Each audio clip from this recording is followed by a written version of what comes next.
It wasn't long ago that it seemed like Jack Flaherty would end up as a New York Yankee ahead of the trade deadline. Now he's a Dodger starting Game 1 of the World Series against the Yankees. What's going on, everyone, and welcome in to this edition of b-schaeff Daily. Brenden Schaeffer with you. It is Wednesday, October 23rd, 2024, and we're talking about Game 1 of the World Series.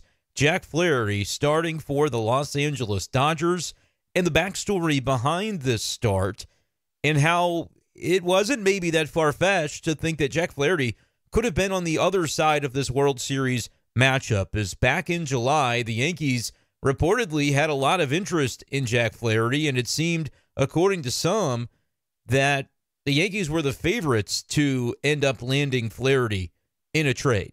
Remember, Flaherty has been around the block a little bit over the past year and a half. He started last season with the Cardinals, was traded to Baltimore at the deadline, and ended up out of their starting rotation by the time October rolled around, was looking for a contract in the offseason, and signed with a place that he thought he could ultimately increase his value with a really strong season, and the Detroit Tigers seemed to find the right mix for Flaherty. He had really solid numbers with them.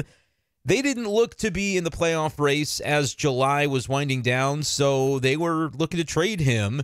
Obviously, the Tigers ended up mounting a charge late and made the playoffs anyway, despite being pseudo-sellers at the deadline. But they ended up trading Jack Flaherty to the Dodgers, of course. But if you were reading the reports at the time, there were some reports that the Yankees were in the lead, and there was the notion that ultimately, despite heavy engagement between the Yankees and the Detroit Tigers in the hours leading up to the deadline, the clubs could not match up on values that seemed fair in the trade. That was, I believe, what Brian Cashman ultimately said about it. I'm reading this story from MLB.com. Now, that version of the story ultimately clashed with what was published and reported by The Athletic, which was a report that the Yankees had backed out of a preliminary agreement for a Jack Flaherty trade after reviewing his medical records. And the way that it was described at the time was that they took issue with something they saw in the back of Jack Flaherty, his back as it pertains to those medical records. And folks that follow the Cardinals, as many followers of this YouTube channel do, you'll recall back in 2022, there was some weirdness surrounding Jack Flaherty in spring training of that year when he was dealing with right shoulder discomfort, and it was discussed and maybe not explained the way that Jack Flaherty's camp wanted it to have been explained by the Cardinals when they talked about it, and then Flaherty had to come out and sort of clarify exactly what the situation was. There was a pre-existing, and had been for years, slap tear, essentially a tear in his right labrum, and SLAP stands for superior labrum anterior posterior, where the shoulder meets the biceps. I'm reading this from Joe Trez's story, kind of remembering back in 2022 what was going on with Jack Flaherty at the time. When he was dealing with shoulder issues at the time, some discomfort, there was a conversation about this slap tear, a tear in his labrum that he had pitched through for years and years and years. And the issues in 2022, according to Flaherty, were unrelated to what he was dealing with, and that he's pitched through that labrum tear for years, and it just wasn't a problem.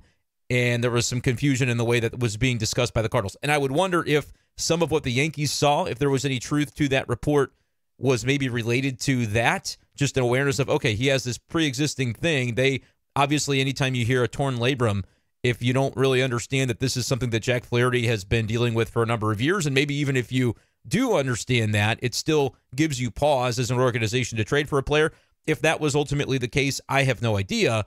Brian Cashman, for his credit, what he had to say about it was, quote, "Unfortunately, you get a lot of different reports going out there. At the end of the day, I would have brought Jack Flaherty in. If I could have matched up, I had difficulty matching up, and that was the reason I don't have him. Simple as that," end quote. That was the quote from Brian Cashman after this year's trade deadline, when, of course, the Yankees and Tigers didn't end up with a deal, but the Dodgers and the Tigers did. Jack Flaherty ends up going from Detroit to Los Angeles, and the rest is history. Now you see the Yankees and the Dodgers meeting up in the World Series with Jack Flaherty slated to start Game 1. Kind of crazy the way things go down.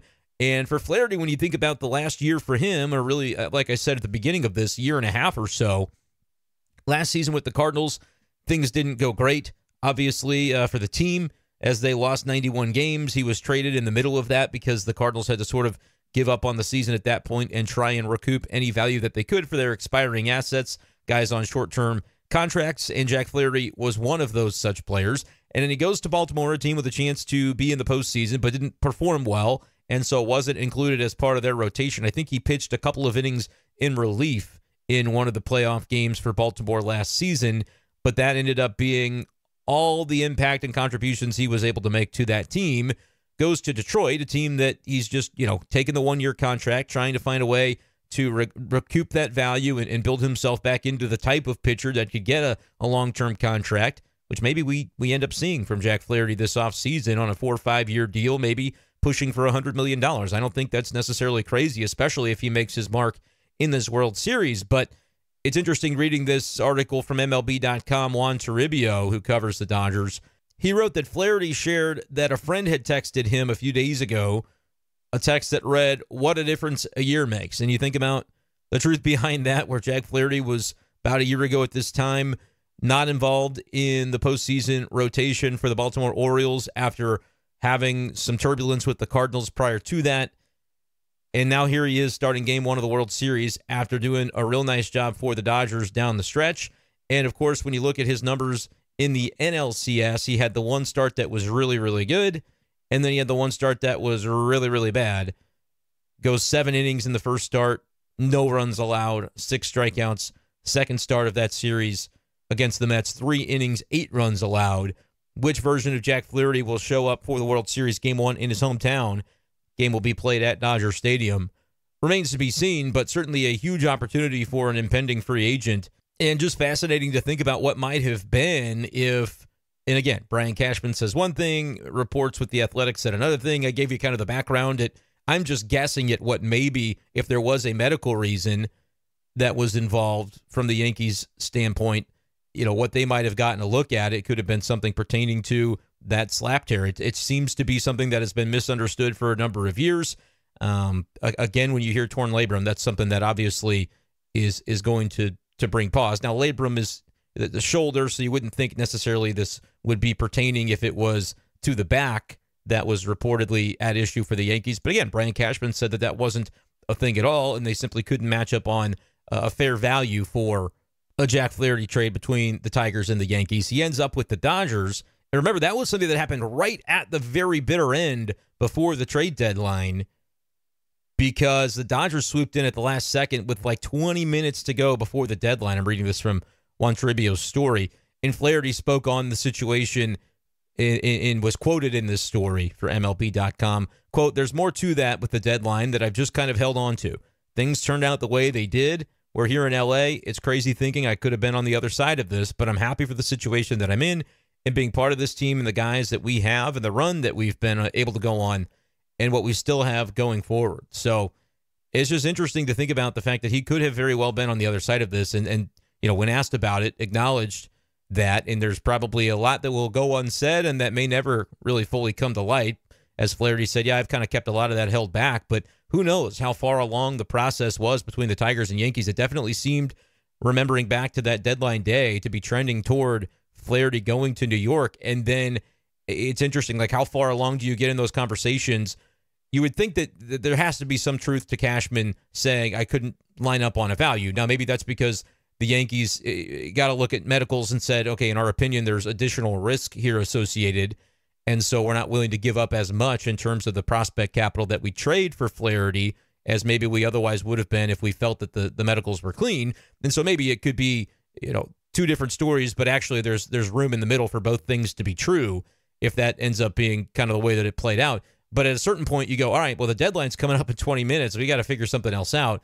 When do you stall those talks and turn to the Dodgers, who, of course, they were dealing with so many pitching injuries throughout the season? You had to figure they would potentially be interested in him. And now I don't believe that they were too interested in Flaherty the prior deadline. And it seemed for years Cardinals fans were connecting the dots that he would end up as a Dodger. And then, they end up trading him to Baltimore in 2023 at that deadline. And the Dodgers have their chance in the offseason to sign him and don't take it. Maybe there was some truth to that they just were not as enamored with him for whatever reason. But when push came to shove in July, at the very last second, they said, look, we could do a lot worse than Jack Flaherty, even if he wasn't their first choice. I don't know how things went down from the Dodgers' perspective, but they sure did end up with him. And he pitched very well. I mean, for the most part with the Dodgers, you look at his numbers there in August, had just one start where he gave up more than 3 earned runs, and the same was true in September, putting together an ERA of 3.49 in August, an ERA of 3.67 in September, and then getting the opportunity in the postseason. Now he got hit around a little bit against the Padres in the start that he made against them in the NLDS, and we talked about the tale of 2 starts in his NLCS. What will this bring against a Yankees lineup that features a lot of talented hitters? Obviously, the bashing that group has been doing has been something that's carried them to this point in the postseason. The likes of Juan Soto coming alive the way that he has done in these playoffs, the way that Aaron Judge has made his mark. Obviously, Giancarlo Stanton has made his mark. Checking real quickly, not a ton of experience for Jack Flaherty against the folks on the current Yankees roster. Anthony Rizzo has faced him quite a bit back when both were in the NL Central with the Cardinals and the Cubs, respectively. 9 for 21 with 3 home runs and 5 walks against Jack Flaherty for one Anthony Rizzo. So if he's healthy, good to go for this World Series. That would be obviously a matchup that I think the Yankees would look to exploit. 429 average, 905 slug is a part of that with a 571 on base for a 1476 OPS.